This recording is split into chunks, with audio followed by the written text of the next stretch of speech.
Bonjour, aujourd'hui nous commençons notre quatrième objet d'étude de l'année qui porte pour titre la poésie du 19e au 21e siècle. Vous prenez donc votre cahier dans l'ordre normal, vous prenez une nouvelle page et vous faites les trois titres comme on l'a fait lors des objets d'étude précédents. Le deuxième titre de cet objet d'étude nous présente l'œuvre qui est au programme. Il s'agit d'une œuvre de Victor Hugo, Les Contemplations, livres 1 à 4. Il s'agit donc d'un recueil poétique. Et puis enfin, le troisième titre présente le parcours de lecture qui s'intitule Les Mémoires d'une âme et donc qui définit la problématique de nos explications de texte. Vous notez ces trois titres dans votre cahier.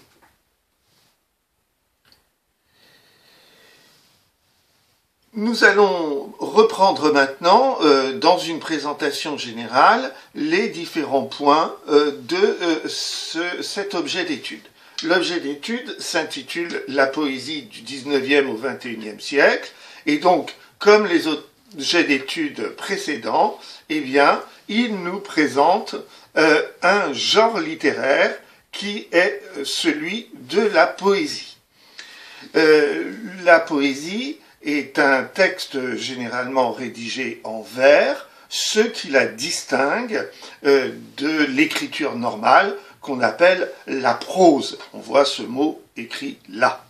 Pourtant, entre le 19e et le 21e siècle, ces traditions vont être transformées puisqu'on va voir apparaître des formes poétiques qu'on appelle poèmes en prose, c'est-à-dire qui sont des textes poétiques écrits avec le langage habituel de la prose, et même des formes de poésie qui sont rédigées en vers libres, alors que traditionnellement les vers suivent des règles très strictes. Le mot poésie, étymologiquement, vient du grec, qui veut dire création. Et donc, ça explique que la poésie, dans la littérature, apparaisse comme la manière d'écrire la plus artistique de l'écriture poétique. Ce mot création nous montre que la poésie a un rapport avec les dieux, ou Dieu, qui a créé le monde selon les traditions religieuses, ce sont les dieux dans l'Antiquité et Dieu dans nos civilisations monothéistes. Et donc, celui qui est inspiré, eh bien, en réalité, est inspiré par le langage des dieux. Et ce qui explique que le poète, eh bien, est une sorte d'intermédiaire entre les dieux et leur langage et les hommes et leur langage. Ce qui explique que les poètes utilisent un langage qui ressemble à celui des dieux et en même temps à celui des hommes, à celui des dieux parce que c'est un langage très artistique, très musical, et à celui des hommes puisqu'il utilise les mots des hommes. Donc on dit que les poètes sont les traducteurs du langage des dieux, pour les hommes. Vous notez ces éléments.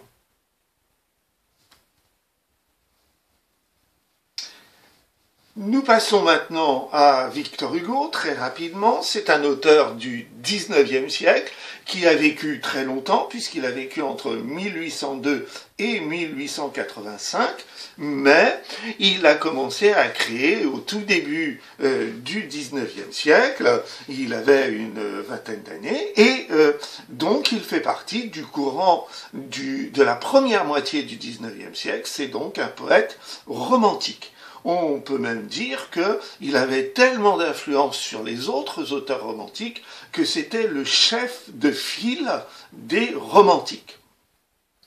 Le romantisme, nous l'avons vu dans un cours précédent, exprime les sentiments personnels et les passions, et Victor Hugo ne se contente pas de s'intéresser à ses propres passions, il est lui-même passionné par le monde de la politique et c'est un écrivain engagé, c'est-à-dire qu'à travers ses œuvres, il fait passer ses opinions politiques. Enfin, Victor Hugo, à la différence sans doute de nombreux auteurs, ne s'exprime pas que dans un genre, par exemple la poésie, mais il s'exprime aussi bien dans des œuvres très célèbres du théâtre, du roman et de la littérature d'idées. Vous notez ces informations.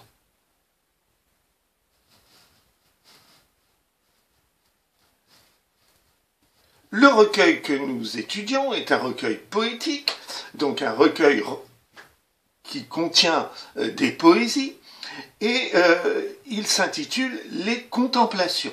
C'est un recueil qui a été publié en 1856. Le titre Les Contemplations peut être interprété de deux façons différentes. D'abord, au sens habituel du mot, les contemplations, c'est le fait d'observer d'une façon attentive. Je contemple la mer, c'est donc je suis fasciné par ce que je vois de la mer. Mais la deuxième explication possible de ce titre nous ramène à l'étymologie, c'est-à-dire à l'origine latine de ce mot, et dans contemplation, vous reconnaissez le mot templum, le temple en latin. Et donc les contemplations, c'est le fait d'être proche du temple, c'est-à-dire proche de la résidence des dieux. Et donc de nouveau, nous voyons la proximité voulue par le poète avec les dieux ou Dieu qui l'inspire. Ce recueil des contemplations est divisé en deux grandes parties.